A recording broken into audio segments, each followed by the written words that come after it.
Whitetail Advantage presents the Frank and Squatch Show, where the outdoors comes alive. Join Frank, the bow hunting tactician, and Squatch, the backwoods storyteller, as they dive into everything hunting. From chasing whitetails in the timber to tracking elk in the mountains, gear talk, campfire tales, and lessons learned the hard way. If it's wild, rugged, and rooted in the hunt, you'll find it here. This is the Frank and Squatch Show. Hey, What show is it? it's you're with Situation. I'm the bow tactician. That's the show. That's what it the is. show now. Yeah, And I'm like some folklore telling mountain guy or something. Yep. That's Okay. the one. All right. I wasn't sure. I just wanted to make sure. I get confused because we're on Whitetail Advantage some nights, and then we get invited to go on these other shows and stuff. So I got to make sure I'm in the right place. Getting old. Absolutely. No, listen, you're in the right place, buddy. So how you been, man? Everything good? Not too bad. Not too good. I've been striking out with the freaking goblins out in the woods. They're playing hide and go seek with the Squatch a little bit too much. I'm starting to get aggravated, Yeah, they're starting to take it to you. But you had some luck.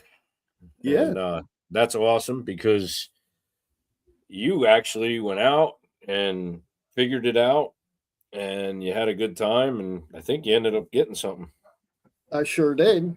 You want me to dive into that, or you want to tell your stories first? No, man, nobody wants to hear my bullshit. They're going to be like, yeah, Squatch is this, Squatch is that. He should have had Bird by now, and and he's no good. So, but I do want to give everybody a reminder. Tonight is the night that I give away the 360 view through see-through hunting blind for all you guys that entered. Tonight is the night. We're going to do spin the wheel of names. We're going to do that live on here at the end of the show. And I wish you all luck. I've got a couple of them, and I love them. I hunt out of them. Frank was hunting out of it with me and my cousin for opening day. It's a great little setup, man. For what they are, they're well built. They're easy up, easy down, very not heavy at all. Like some of the bigger blinds are like, feel like you're dragging a trailer house behind you out into the woods. That's just crazy. Right. So, it's all that good to go stuff, but we're going to give that away tonight. I can't wait to see who the winner is going to be. Me too. And I wish everybody luck. So, Brother Frank, why don't you tell us about what happened? I mean, obviously, just to wrap, give you guys a quick insight. Frank and my cousin and I did go out opening day, had some birds talk, and they hung up with hens, and that was about it. And the weather went shitty. So, boy, we got a bunch of people on tonight. Let's say hello to everybody. What do you think? Cousin Brian's on there. Absolutely, What's up? We got Flavors of the Forest. Hello, Mr. Flavors. Oh God, I got to do some cooking, man. It's so freaking busy. I owe him some videos. And who's this God for Country guy? I think we know him. He got a tractor running the other day or something like that. Yep. He got a couple crazy dogs at his house. He's my expert welder now. Yeah, the expert welder. Yeah. He sets skid steers on fire, I heard, or something. Sure does. So thanks everybody for tuning in. We appreciate you. Absolutely. It's a small group of close-knit people, and we're glad to have you all on here, like always. And Frank, take it away. Tell us how you got set up and what you did over there. Yeah, absolutely. So I'll start at the very beginning. So Jersey, I only pulled Saturday tags for Jersey. Yeah. And so I went out opening day here in Jersey. Mm-hmm. Been fighting the weather. The weather's been shit. It's been cold, raining every damn weekend. Heard birds talking, but that was about all they did. The first time I went out, and then I actually ended up going out with you for New York State opening day, like you were saying before. Yeah. Again, the birds were talking, and it was actually a nice day. I think it was a little windy that day, wasn't it? I think. Yes. Yeah, it was. A little, we had a little bit of wind that day, but it was still beautiful morning. Had a lot of fun with you and your cousin. Yeah. Just kind of sitting in the blind, just bullshitting with him, while you did all the work, really. I enjoy it though, man. Like I told you, it's, not to brag or anything. Shooting the birds I've shot over the years, I'm very happy to have gotten what I got, but it brings a big smile to my face when I can call a bird in for somebody and see the joy, that it brings to people. Absolutely. Absolutely, man. Couldn't agree more. But so went out with you guys, we didn't get nothing. Then I went back home because I only hunted with you guys for one day. Yeah. And went back to Jersey, same thing. Freaking raining, windy as all heck. Yep. The second time I went out, and it was almost the same story. I would get birds to talk, but that was about it. They weren't really moving much. They weren't really giving me nothing to really go off of until this past weekend, which I was still a little hesitant on the weather, but I did go. I was able to go Friday night and try to roost these birds, try to figure out, what the heck they were doing. Cause I had an idea of where they were. Cause the last 2 times I went, they were almost in the same spot. Right. I laid out a couple calls and nothing. And then I think I was there for probably about half hour. Then I hear one gobble, but way off. Yep. So now I'm just kind of like poking around the fields, doing a few owl hoots, a little crow call, trying to see if I can get, something to talk. Yeah. And wouldn't you know it, as soon as I went back to where I started, then all of a sudden I hear him gobbling. Go! I was like, all right. I said, I know exactly where you are. I said, this time I'm gonna do things different. Yep. So I called up Mr. Squatch over here. I told him my game plan of what I was thinking. And trying to kind of got his idea, because usually I was going below these birds out into one of the pastures, and I said this time, I said, what do you think if I actually go above them and try to call them up? I know it's going to be difficult. I know it's kind of what you don't do, but I told him, I said, I'm going to give it a shot, and you were like, hey man, like, give it a shot. That's typically what, birds usually, once they fly off the roost, they usually fly down into something. Yeah. But you're like, no, man, listen, give it a shot. Yeah. So but I remember you telling me, you said, get in there freaking early. Right. So I got my ass out of bed. I was up by like 3:30. Yep. Drove there. I was there. I think I was in the spot by 4:30. And as I'm driving there, I'm like, the wheels are playing in my head of, how this is actually going to happen. Right. And I was like, you know what? I said, I'm going to try something a little different that I normally don't do. I said, I'm going to go, once I get to the spot where I want to go, I'm going to climb over the fence, and I'm basically going to stay there. I'm not going to go in the woods and try to find a spot to sit down, because I wasn't sure exactly where he was roosting. I had an idea, but I wasn't 100% sure of how close he was. So I was like, nope, I'm just gonna play it safe. I'm gonna wait here until he flies down and starts talking. Once he starts talking, then I'm gonna, then that's gonna determine how I'm gonna set up. Right. So, I mean, once you know it, I'm waiting for just about that daybreak, and I hear him firing off, and he sounds close. Yeah. He's already blah, blah, blah. I'm like, all right. So I'm like, I'm like nice and easy, like trying to like find a spot. I remember I broke I think it was like 2 branches. I was like, damn it. But he was still firing off. He wasn't worried about me. So I found this blowdown. Yep. And it was actually perfect because I could face where he was. I had a perfect opening because there's a little strip of woods, and then there's a wall, there's a field on the other side, which that's somebody else's property, but that's where he was. I said, okay, so I'll try to call him over the wall. And if he decides to come this way and go towards the other pasture to my left, I'll still be able to get a shot at him. Okay. So he's still talking. I'm not really saying much. So then I start kind of just giving him a little soft little like, just letting him know I'm there, kind of scratching the leaves a little bit. And as soon as I did that, he's going nuts. He's a bull, bull, bull. And I'm just like, all right.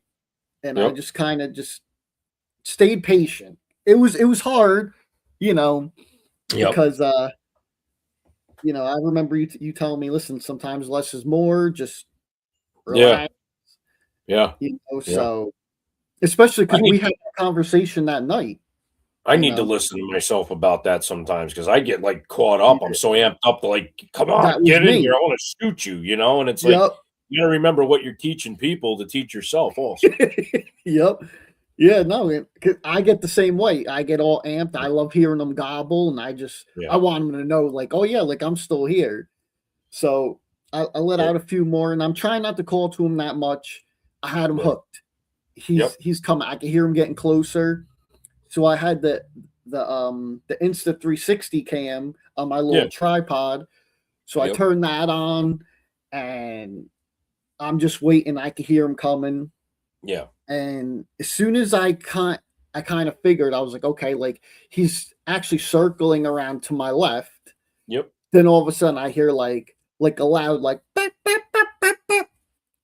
I was like, I already knew what it was. I was like, oh no. I'm like, what was it? So it was one of the guy who owns the property, one of our neighbors. He's a great guy. He actually let me go retrieve my buck when I shot it last year. Oh, went on his property. He, him and I think it was his wife, or maybe it was one of his buddies. I couldn't really tell, but I guess they had seen the bird. They had same thing. They had roosted the bird. So they knew where the bird was. Yeah. And, they were trying to call him. So like, as they're trying to call him, I'm like, okay, like, let me shut up. Cause I don't want to, he's already sounds like he's confused, and you can tell he's getting spooked. Yeah. Cause he went from being fired up to not talking that much. Yeah. They'll do that. Yep. And he let out a gobble every now and then, but that was about it. Right. So I could hear him coming to my left. So I'm like, I move my 360 over a little bit, and I see him, and I seen him for literally 2 seconds. The gun was in my hand. I was ready. But literally by the time I lifted up the gun, to look through my sight, he was already gone. Yep. So he already went past me. He went to some, like it was like this little thicket, and then it leads to like a hedgerow, and the pasture's right behind it. Yeah. So I didn't move right away. I seen him go past. They're still calling. I was like, well, you never know. He might circle and come back. So I didn't want to move. Right. So I'm just kind of sitting there. I'm waiting for him. But I still hear him gobbling, and I can hear him getting further and further and further away. I'm like, yeah, that's a bad feeling. Yep. I was like, oh shit, man. I was like, I don't think he's coming. So like, I waited there like maybe another like 5 minutes, and I'm like, all right, like you got to do something. So I pack up all my gear, and I start like beelining it to the pasture. I jump over the fence, and I call you, and I'm like, Squatch, here's the thing. Yep. I had the bird almost dead to rights, but now he's doing this, and I'm not sure where he's going. Like, I'm not really sure what to do, if I should. And I remember you saying, oh, well, like, try, see, is there any way you can get in front of him? Is there any way, do you know where he's going? And it was so weird, because I'm not sure, because like 1 minute I heard him to my left. And then the next minute I heard one over to my right. So I'm not sure. It might have been two different birds, but I'm not sure. Let me interrupt for a second. Yeah, go What for was it. happening? Because I know the terrain over there. So to give you guys a little bit of insight, where Frank is hunting, it's really beautiful property. It kind of goes uphill. It has some big rolling hill pastures in it. Then there's hardwoods with a little bit of swamp off to the one side, but it's mostly farmland with some hardwoods skirting around the edges of it. And the reason why he was getting a little bit confused, I think, and not to like trump you on this or anything, what was going on, when you have those hills, the gobble is so loud, you're hearing the echo of the gobble off the hill that's in front of you. So it'll make it sound like it's to your right, where he's really to your left. Yeah. I've had it happen in the mountains when I've been hunting mountain turkeys and stuff like that. You'll get on a bird, you'll start out, and it's like, oh, yeah, he's over there. And then you go to that direction, and he's like, well, how the hell did he get over there so fast? He's back behind me again. Yep. You don't realize that the sound deprivation is hitting off the side of the mountain and running back at you, and it's crazy. You got to really like sit there and pinpoint them. So I think that's maybe what you had going on there. Not that it couldn't have been possibly another gobbler, because the place has a lot of birds on it. It's a farm, I mean, they're tucked in there. But yeah, just to back it back up, you called me. We ran over the scenario, and I said, well, if he's still talking, you got a chance of killing the bird. Put it in hyperdrive, get out in front of him somewhere, and then take over, man. You tell him what ended up. Yeah, no. So after hearing that, I remember. So I started walking towards where I think he was, which was over to my right, because that's where I was consistently hearing it. So I'm like, well, I'm going to go this way, and I'm just going to go nice and slow. And I would stop and I would listen. I wasn't calling back to him at this point. I was just trying to pinpoint where he was first. So I remember, I'm like more than halfway through the pasture now. There's three pastures that all meet, and there's like a 4-wheeler trail. So once I get right there, I start calling a little bit. I give him like the little back. All of a sudden, I mean, it was like, boom! It literally sounded like he was like 20 yards from me. Yeah. I'm like, oh my God. So now I'm like out in the field, and I'm looking just for a tree, a bush, anything, just so I could sit down. Yeah. And I'm like, well, what about this tree? What about that one? So I found one. It was one tree that went up and it split in a V, but the V was low, right?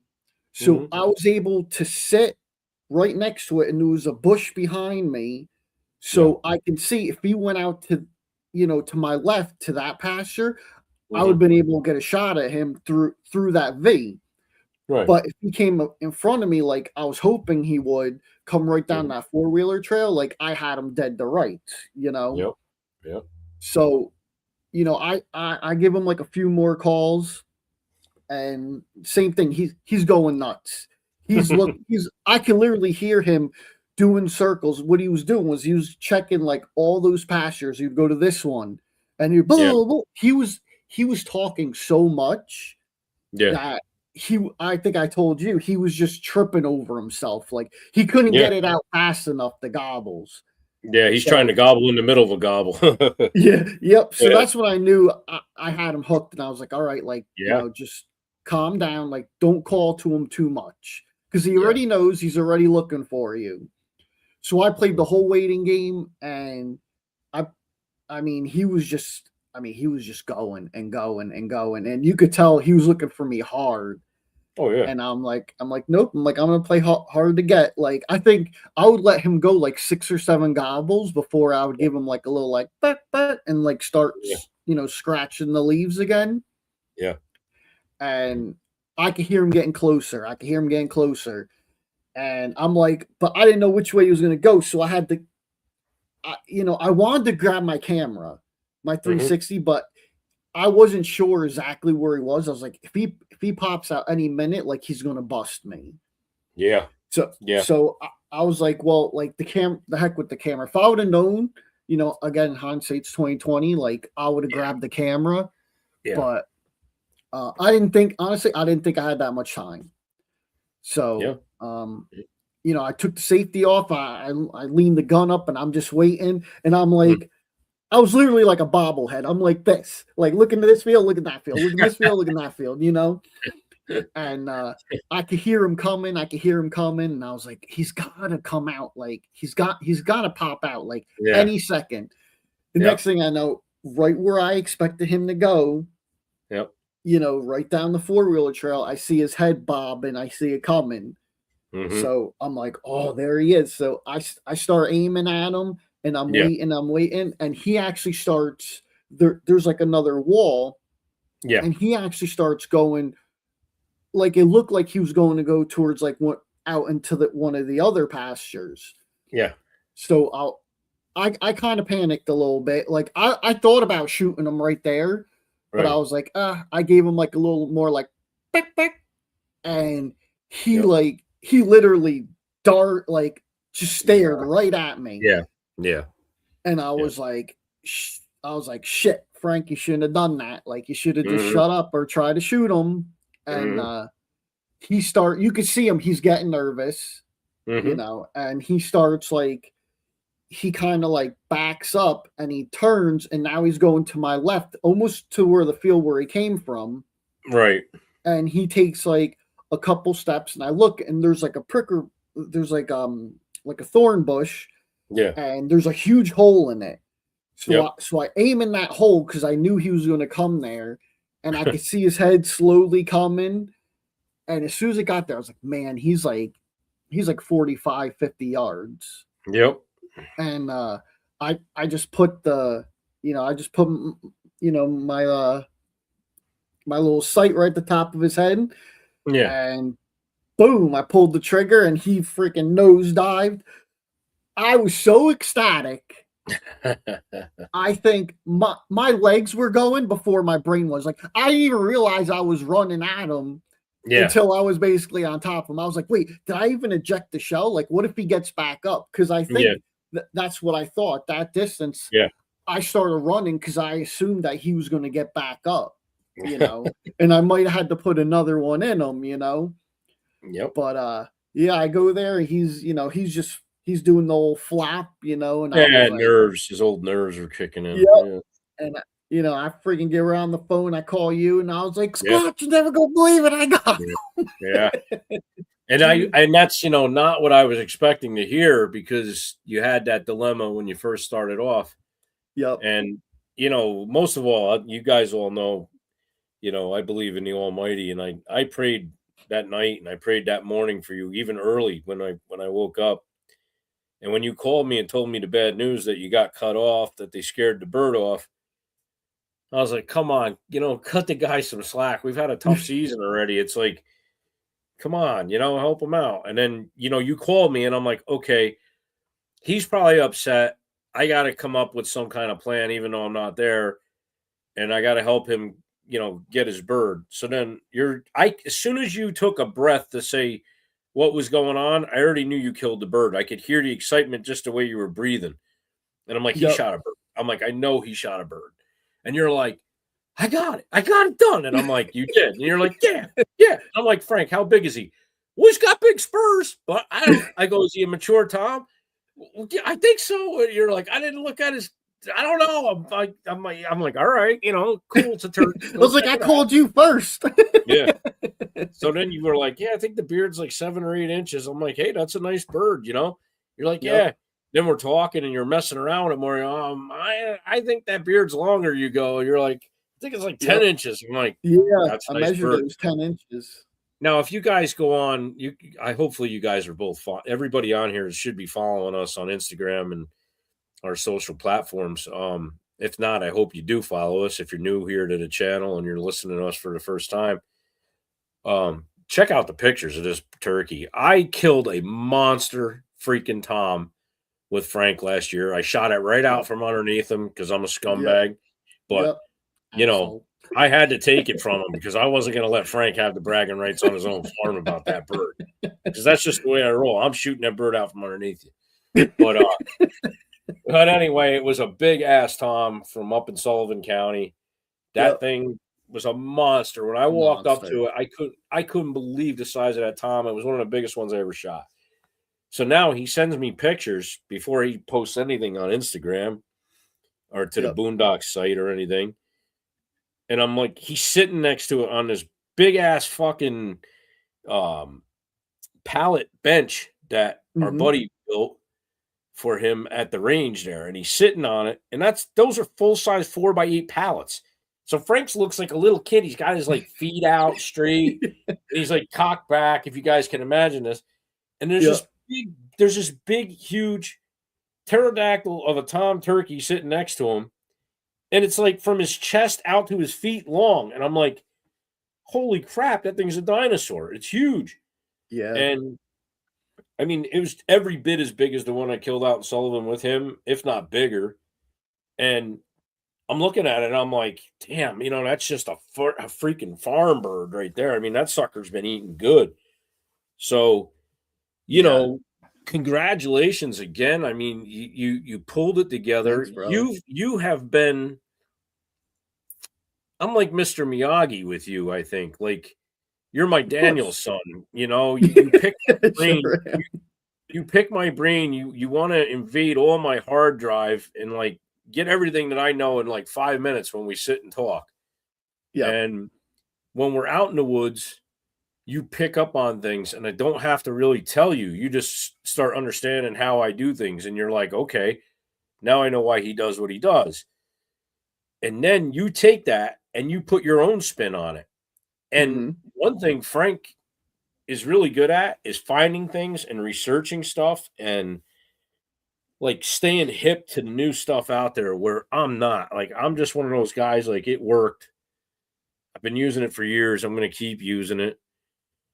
He's like, hey, they make a gobble tube. And I'm like, okay. And he's like, yeah, but it's hard as hell to use. And I'm like, okay. I'm like, I haven't seen it. Send me this link. So we watched the link on it. And I'm like, oh, shit, I'm going to get it. So it's made by CNS Calls.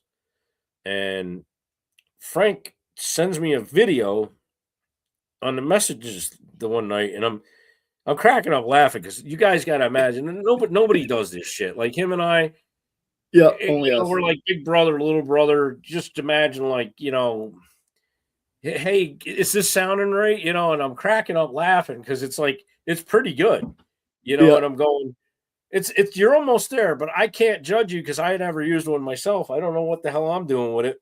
So I go on, I'm looking for videos on how to use it. And I found one and the guy's saying, tucka, tucka, tucka, tucka, tucka, when you call through the call.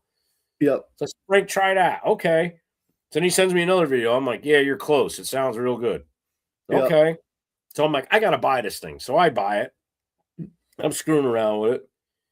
And I'm like, it sounds like a bazooka, like a bazooka. I'm like, what the frick am I going to do with this thing? Yeah. So I ended up catching another video.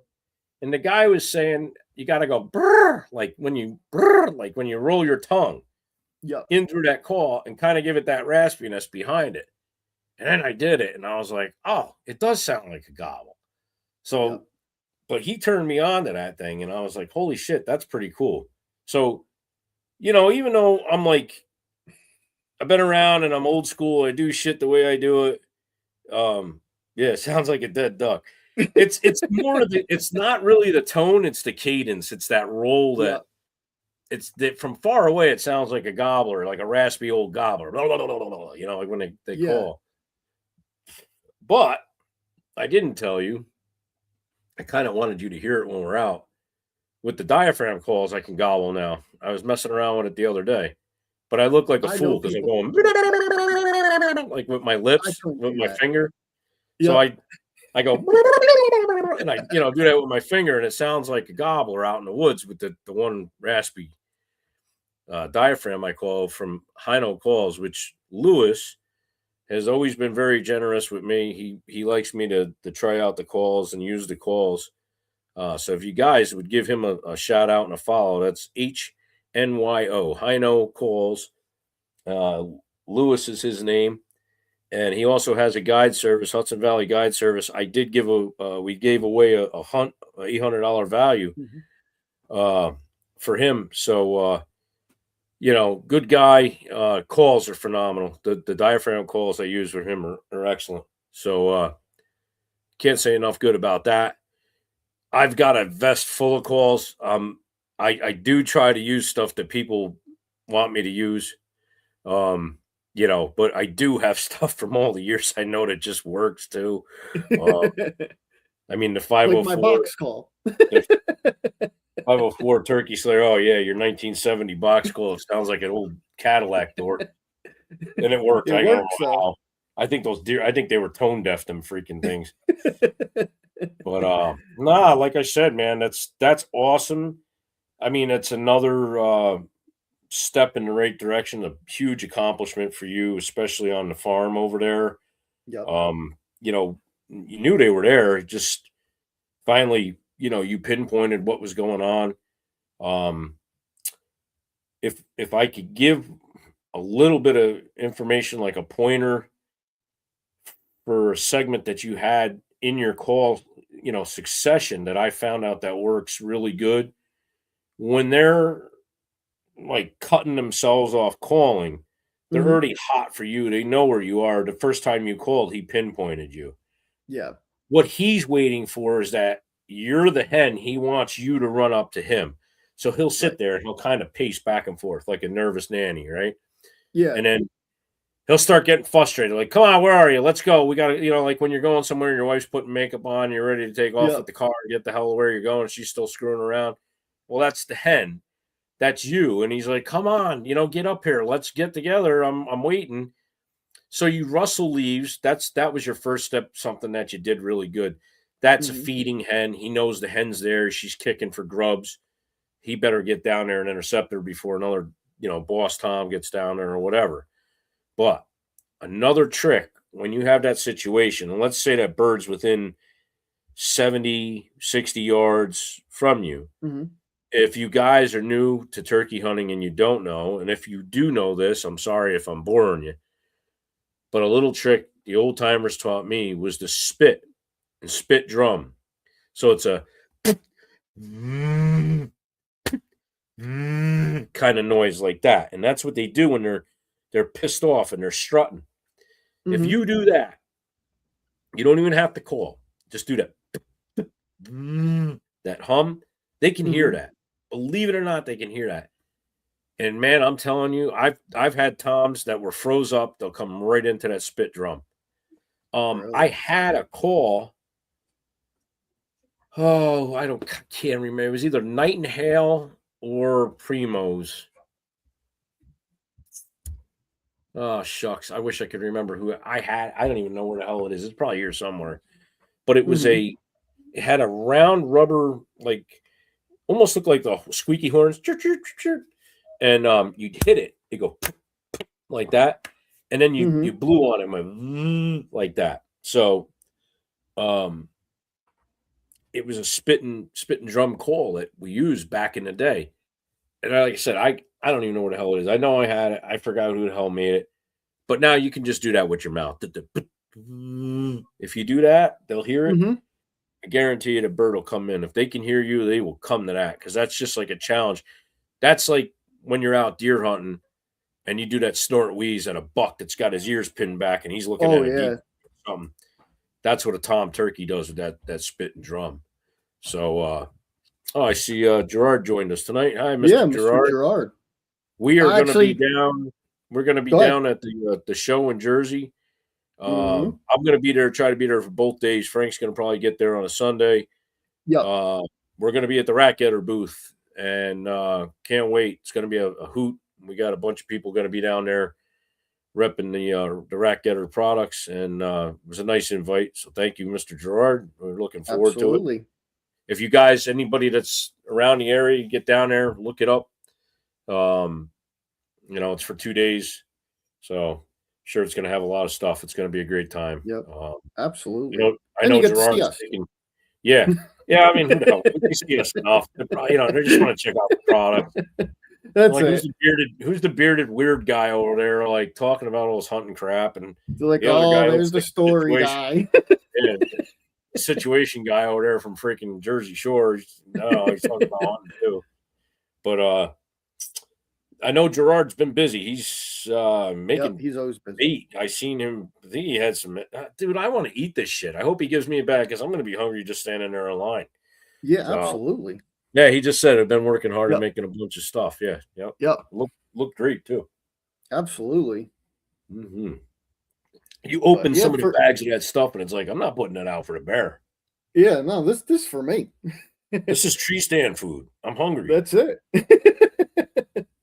That's it. I mean, it's so what? It's a little bit of stale M&Ms. It's still M&Ms. It's good. That's it. It's still good. There's no shelf life on this. I will be wrestling a freaking black bear if he wants to get in my like Kit Kat mix with freaking M&Ms, especially like peanut M&Ms. We're gonna be fist fighting me and that bear. Oh man, you're like my son. Yeah. I will like arm wrestle that sucker for that food. Yeah, but, it's good stuff when you crack that bag and it's just like I'm like that's the one thing I noticed. No matter what you buy off him, when you open that bag or that you open that product, that smell that hits you, you're like, oh, this is going to be phenomenal. Well, the sense too. Like when you get a scent, he's like, no, I'm not sending you. No, I'm making you fresh, and I'm like, yeah, okay, I mean, it's killer stuff, man. So you guys, I'm telling everybody, I encourage you. It's not a freaking like kiss ass show. We don't kiss ass to nobody. Nope. We use the product. We endorse it. We love the stuff that he makes. Fantastic stuff. I haven't had any complaints with anything that I've used. Yep. Use it. No. Just use it. Just try it. If it don't work, then I'm going to smack you in the head with a wet noodle because you're not using it right. That's all. Yeah. And for those of you who don't know, the call that I was using was from Gerard. It was it's called the American. It's his Batwing version. Style of it, and I mean it works phenomenal. I like that one, the Recon. But Recon I called the bird in at your place with. Yeah, my place. Yep. So I think that one's like their triple read. I believe. Yeah, and I mean his calls are phenomenal too. Everybody, so yeah, it's like I said, I've got a vest. I look like Walmart. I've got so many different freaking calls over the years and stuff. And it's like, and the only reason why is birds are picky. They don't like certain tones. Yep. So, we've been through this. I don't want to beat a dead horse, but it's like, I've told you, tone, frequency, warmth of the bird, those are all the key factors in it, man. And it's, you nailed it. I mean, you freaking nailed it, man. And you impress me every year. You get that much better. And you impress the hell out of me with the way that you work. And I mean, you went in, you were like, hey, I'm going to go check them out. I'm going to go roost them. I said, let me know. You told me what was going on. We kind of like, crashed a map pretty good and just said, yeah, I think you should go up there. And it was a tough call on your part because we all know usually birds will fly downhill. Like they don't really want to go uphill. But now that hindsight's 2020, I think they were pressured on the lower side, maybe by the guys on the other property, and they're just doing their thing. I mean, you can't take nothing away from them, but it's like I said, that bird hears a certain call so much, and it's like, I want to go over here now, and that can turn a bird. I've had, I've had people in the past. I won't name names, but I've had people in the past that will just totally destroy a freaking spot by sitting there and overcalling. And it's not even turkey. It's not even turkey season. It's just like, well, they're there. I want to hear them gobble. And I'm like, yeah. And you're educating them too all in the same stroke. I'm like, don't do it. It's okay. Owl hoot, give a crow call. Don't kill it, but just know they're there. You want, okay, yeah, they're there. Cool. All right. Now don't, but when you start teaching them frequencies, you start teaching them cadence of the calls, how you sound, and they get to that spot. Because don't forget, when you call and they respond back, he's got you on radar. You're on lock. He knows where you are. Yep. And a good trick that we do, and we've done it for years, where you call from, move back about 35, 40 yards and then sit down because he's already coming to that point where he heard that sound. Yep. You want that bird out in front of you in a kill zone, 30, 25, 30 yards, 40 yards, whatever, depends on your gun. I'm good out to 60. But it's a little trick too. I mean, like I said, there's a lot of people that are getting into this hunting sport with, going after turkeys. Some guys cut their teeth. They don't deer hunt. They just start out turkey hunting. They may be listening to the podcast and, we're seasoned veterans and we're talking about the kill. We're telling them this is what went down, but it's good to give the education too on little tricks of the trade that you can use to get out there and get these birds down. And I'm not a guy to I'm not going to hide my secrets. I give a shit. I'd rather see everybody happy, Yep. No, of course. It's just one of those things. And, if we can teach somebody on here a little trick on doing it. One thing I do want to bring up while we're on that subject, and if you guys are new to turkey hunting down here, shoot your gun before the season. Yep. Why? My gun was on last year. Yeah. And your wife knocked it over and didn't tell you that she bumped the sight because she knows you're going to chew her ass out for knocking the gun over. If you go out thinking everything's hunky-dory and you shoot 3 feet over the top of the bird, one thing you got to do, just test your equipment before you go out. 100%. Yeah, my cousin had a little incident. I wasn't trying to single you out, knucklehead. Yeah. So now that he just gave himself up. No, he set himself up. So my cousin, experienced hunter, good hunter, one of the best guys out there, right? I busted his balls. I said, "Why don't you come out turkey hunting? You ain't been out in 2 years." Yeah, I should. So he came down. He hunted with us. We had a hen the second day walk right by us. It was raining. We were in the blind. He went home that afternoon. He had some stuff he had to do. And that Sunday, it was Saturday, we had the hen. Sunday, I posted on Instagram. I called a hen in from like 400 yards on a windy day. And she came walking right up the power lines, walked right past the blind. The blind, not the one I'm giving away, but it's exactly the same one. I'm like, where is the Tom? This is bullshit. This is 2 days you've been here and there's no Tom with you. It's like, what the hell is going on? So, when I'm hunting the weekends, I'm usually taking a Friday off, doing like a 3-day weekend stuff. But so he says, "Hey, I'm going to go to the farm in the morning where he lives upstate." I said, "Okay. Yeah, I haven't heard shit over there, but I'm going to give it a shot." So he calls me up. Now, this is the same day Frank is having his situation. So I got my cousin calling me, and he's like, "I just missed one." I'm like, "What?" "Yeah, like 35, 40 yards. He's like, "I missed one." I'm like, "How?" "I don't know." I said, "Oh, shit, really?" He's like, "Yeah." He's like, "What choke do you have?" So I told him I use a Carlson 683, full turkey choke. It's actually extended out the end of my barrel about 2 inches. He's like, "I'm going to buy that freaking thing. Yeah, I want to shoot that. I'm going to get that." I said, "Okay." And he's laughing. He had a good, outlook on it. He had a good time because he called the bird in, and that's what it's about. It's not, That's it. okay, everybody misses, man. Shit happens. I mean, you can't, the best laid plans just sometimes don't come together. Yep. The cool thing is you fooled the bird. You got him to come in. Awesome. That's a hunt. It was fun. So now I got Frank calling me. "Yeah, I got cut off by these guys, blah, blah, blah, blah, blah." I'm like, "Okay. See, you head that bird off." My cousin's like, "Well, if I get a chance or I hear more, I'm going to go to this other spot. I might go back out." I'm like, "All right." So a little while later, Frank calls me, "Killed the bird." Awesome. That's what I want to hear. Great. Good stuff. Yeah. My cousin sends me a picture. And he's like, "I was like 3 feet high." I'm like, "What?" He goes, "I shot once." He goes, I like hit the top of the target, and there was like 2 pellets in the kill zone. I'm like, "Oh no."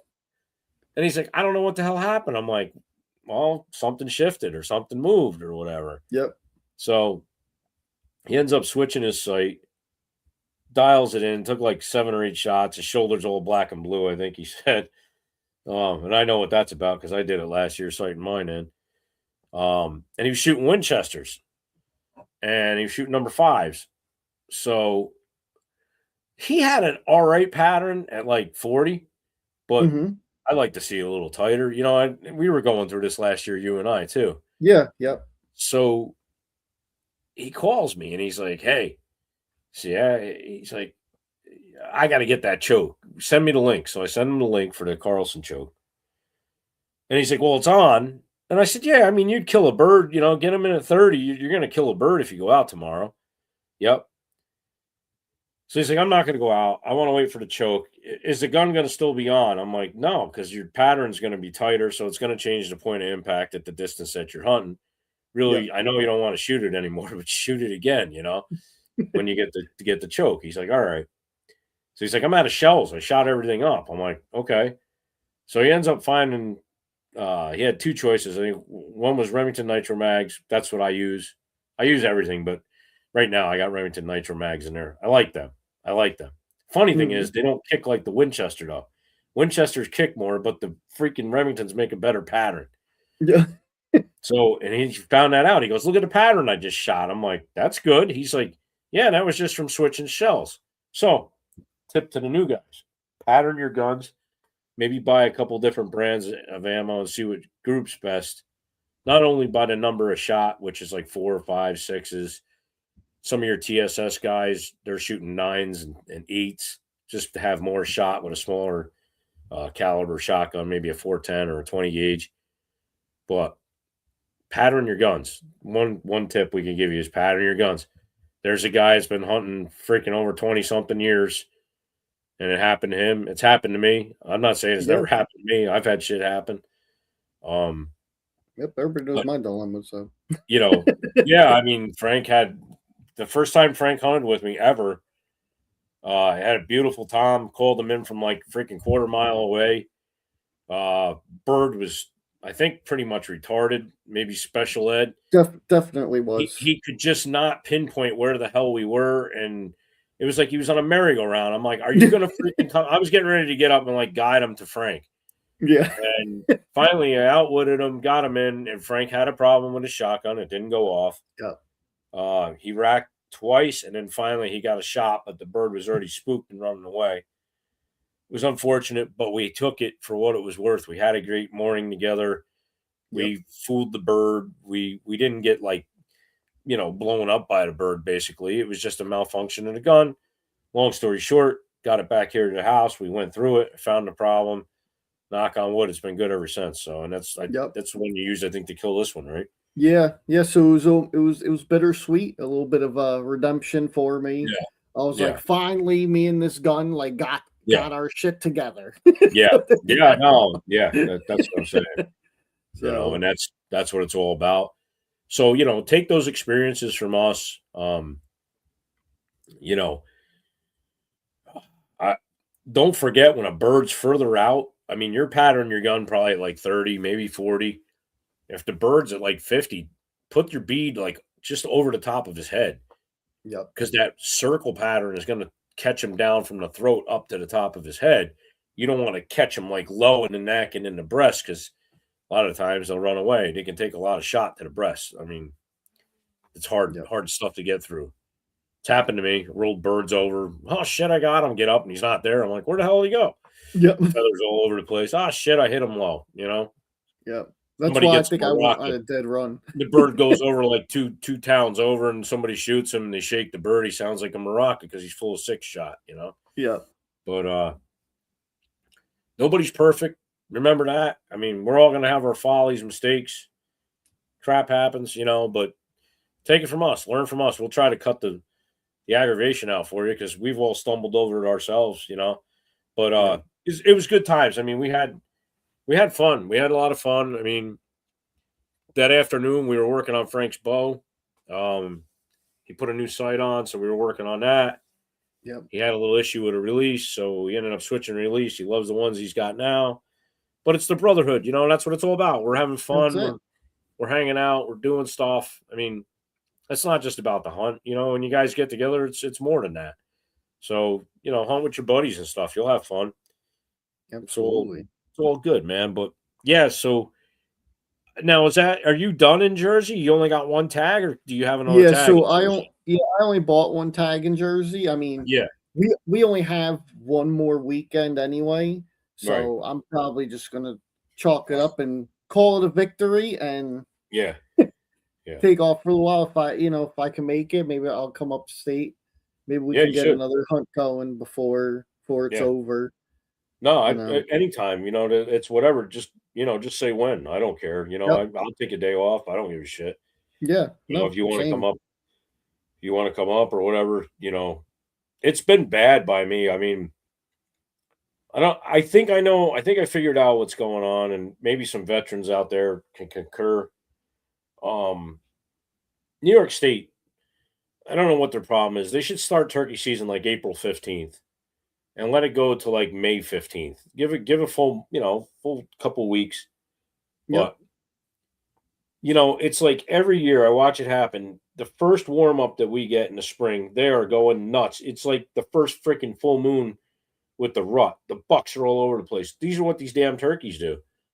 So they hump their brains out. They're shot. They're trying to bang more. And you come in right into the tail end of it. And you get out for the first couple of days and you're like, oh man, they're freaking going nuts. They're crazy. Yeah, I hear them. Mm-hmm. Maybe something goes down or henned up. You don't get a shot. But I think what's going on, so I hunted all this weekend, again, and quiet, like nothing. And I'm like, what the hell is going on? Even Friday night, I drove out there. I moved around, like calling different spots, trying to roost the birds. Nothing. And I'm like, oh man, this is not looking good for tomorrow morning. And I was almost debating whether I should even go over there or not, but it's always been pretty good to me. So I like I said, I use what works. I go with what works. Of course. Man, dude, I put some time in. Yeah, you did. I put some time in. I covered ground too. Saturday, I covered a lot of ground. I mean, I'm not one to like really run and gun. I kind of like letting them come to me, but I'm getting antsy, and you guys, shooting turkeys, and I'm like, man, I got to get a bird, and nothing, and I did nothing. Like there was times I just sat there, and it's happened to me before, just sitting there, you'll hear a distant gobble, and you start, calling that bird, it'll come in, you end up killing them about 10 o'clock. Nothing. And I'm like, what the hell's going on? Was it a rough winter? Did the coyotes get them? I mean, I know there was 4 Jakes. I know there was a big Tom on the power lines. I videoed them. But they're tight-lipped. And, the weather's been shitty, too. It's been cold. Yeah. Rain, and it's cold in the morning. So they're not really, like, fired up, and I'm not, like, trying to use the weather for an excuse. I'm just trying to put some science to it. But one thing I do remember learning over the years is, the hens, and I saw single hens, and I called them in, same area. So her nest can't be far. Wherever she's coming down off the roost, the nest can't be far. A hen turkey needs 11 eggs, 12 eggs for her clutch, her nest. Then when she lays an egg a day. You guys, like a chicken lays an egg a day. Mm-hmm. Hen turkey lays an egg a day. So she'll roost on that spot close to it. She comes down and stays by the nest. So right now, with the rainy stuff, I've heard the rain knocks the hen off the nest. And they got to start over. Like the eggs get cold and they know to abandon the eggs. As we got into our season, that's what was happening because we had rain and they were fired up. So the hen was more available. So the toms were talking. But now the hen has got her clutch. So she's laid enough eggs. She's on her nest. When that happens, you would think the opposite would happen, that the toms would be more vocal. But they've also been called to. They've also heard people coming in and out of the woods. They've heard car doors slamming. They heard people talking. Maybe they've been shot at or something. I don't know. But the thing of it is, I think that's the phase of what's I'm into over there. They're tight-lipped. They're not talking. Mm-hmm. It's one of those things that I think I'm just experiencing over there. And it's the point is like if you've got close to a gobbler and he sounds off, you really got to play him like super cool because he's like kind of done. Like he's like, all right, if he sees a hen, that's one thing, like he's going to come into it. But I don't know. It's supposed to rain, for the next couple of days until Friday. May knock the hens off the nest again. So they may come out, start hanging more with the toms again. The toms might get vocal. And it's supposed to warm up Saturday. So keep our fingers crossed. Maybe I can get it done. It wouldn't be the first time I've killed a bird late in the season. Yeah. Predominantly because before I've called for people and just let them kill the birds early on, and then I got to make up the distance in the end. But I think that's the scenario I'm in now. Here where I live, I had a tom with 2 hens, and I saw him, and I went up about 200 yards in front of him to try to cut him off because I thought he was moving that way. And the son of a bitch went to the next field over because he's following. And I'm like, okay. And he didn't want to talk. I called him a couple times. He didn't want to talk because he's got the hens right there with him. I was like, he's got his brood, his stuff, and he's not going to leave him. It's just like you had a bar with a hot chick. You're not going to leave the chick to go to the bathroom when some other dude could slide in there and say whatever. Hey, it's Johnny Nitro Bag. What's Mr. Nitro. What's up? He's in Orlando. He's at Disney World, and he is probably like drinking. Drunk. Well, he might be a little drunk. I'm going to venture out. I know he was having like airport beers or. Yep. I did see that. Airport beers or something was going on. He just said, I missed the show. Who won? And I'm like, we're still on, knucklehead. Yeah. But yeah, so like I said, I think that's all that's going on over there. I've seen it happen in the past. Mm-hmm. Had years like that where it's really like crazy, like first couple days, and then it just stops. Yeah, I've had that too.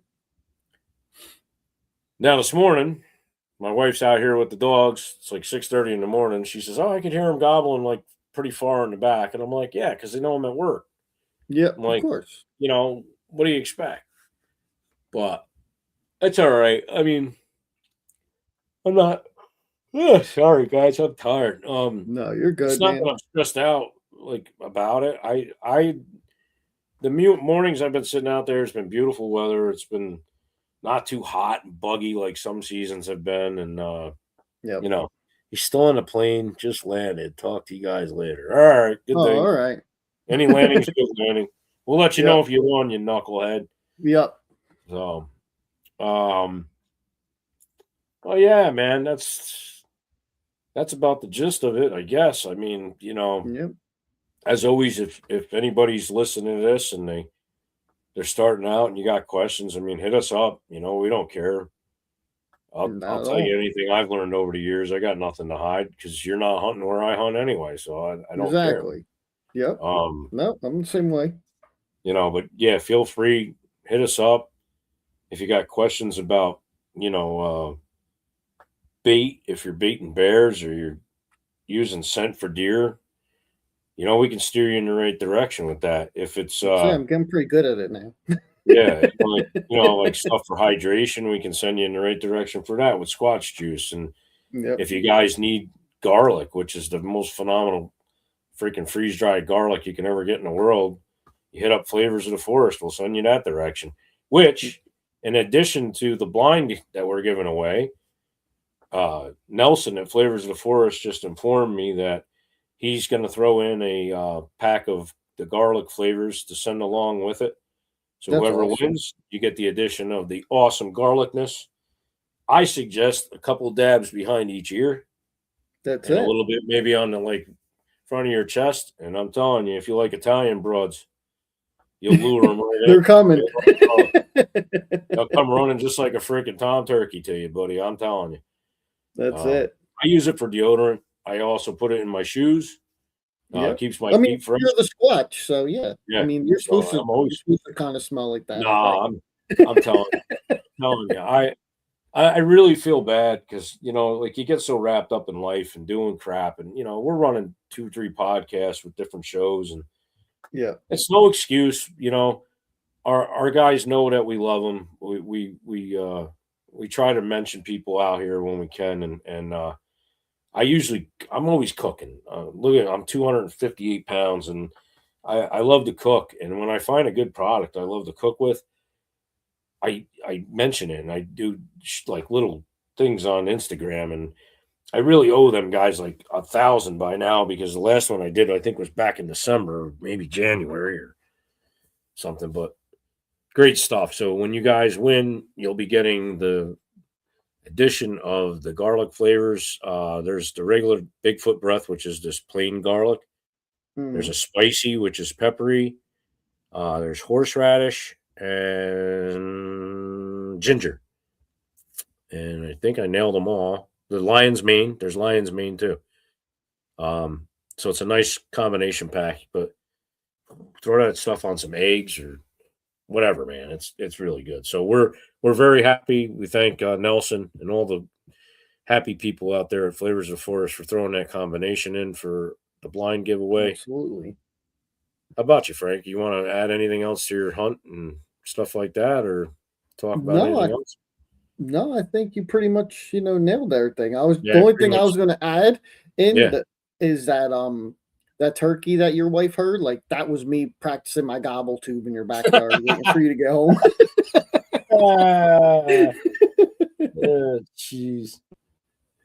Yeah, that was Frank out back hunting. He's just out practicing the gobble.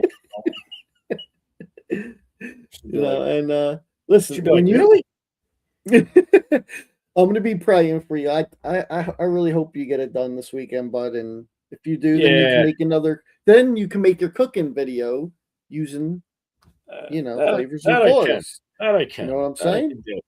What did Jay say? I just made chili with Frank's bird and jerky for Ranger. Ranger and Rip. Those are my buddies. Nice. You got to take care of them. Hopefully you glued the tail and the wings on both of them. They probably like levitate around your yard. Them dogs are full of energy. Oh, too much. But I'll tell you one thing, though, they always find me, man. Oh my God. I'm telling you, I was so freaking impressed with Ranger.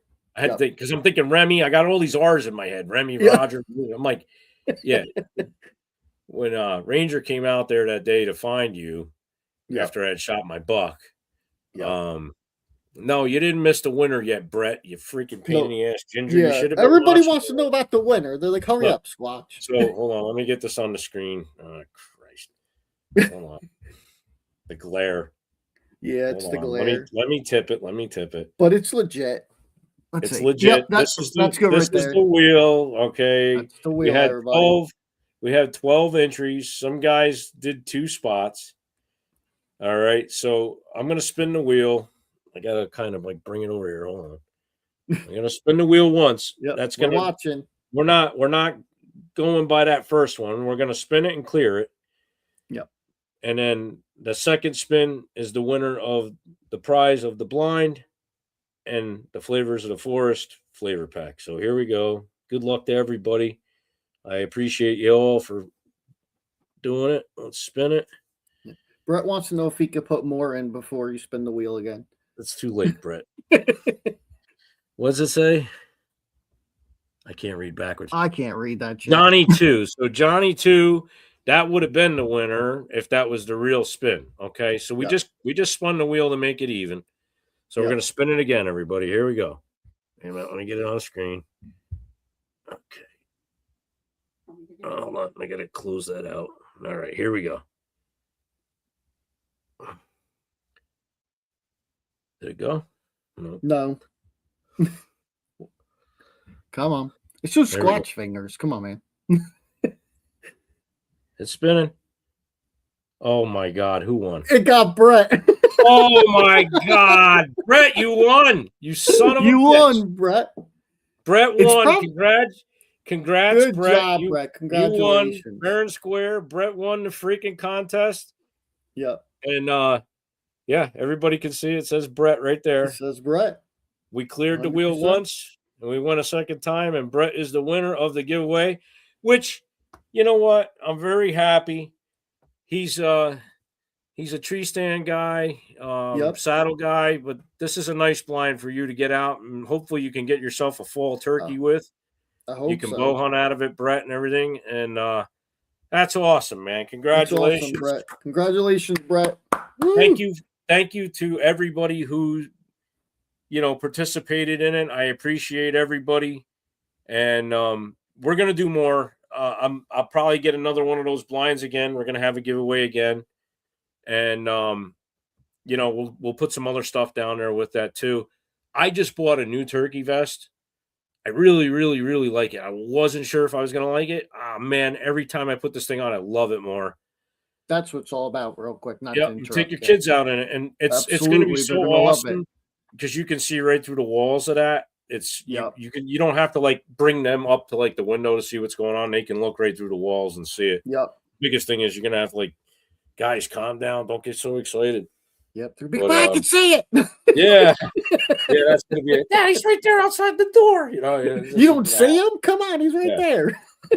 But we're gonna do some more giveaways. We're gonna keep this, spicy on the show. That'd be cool. Yep. Try to drum up more stuff, more followers. I got a lot of stuff in mind that we can do. Those blinds, they're awesome. I mean, it's not heavy, easy setup, easy takedown, good quality product, quiet windows. They're on tracks. They're not on zippers. The only zipper you have is to get into the back part of it, and that's a quiet zipper. It's not loud. It's a really big zipper, and it's like nice and quiet, So, I'm glad. I'm glad they got it. We'll get that mailed out to you, Brett. And Flavors, make sure that Flavors got your address too. He's going to send you a flavor pack. And awesome. We're going to do more in the future, man. I can't wait. Can't wait to do it. Yeah. We're going to have fun, man. We're going to really make this go on. I got another little surprise coming up too. It's something that's going to be my own. So you haven't even heard about this yet, Frank, but man, you gotta tell me now. It's gonna be cool. It's something to do with a giveaway, and it's gonna be something that I came up with. So more and more, the show's gonna get better. Start doing more giveaways, keeping with the seasons, and that's it. Stuff. We'll give out a bunch of stuff. Like I said, so it's all good, man. Great job on your turkey hunt. You showed up the old Squatch. You got a bird even before me, and I'm happy for you. And I'm glad that you set out and did what you wanted to do, and you did it. And that says a lot. And freaking awesome. Keep up the good work. You're improving every time we go out.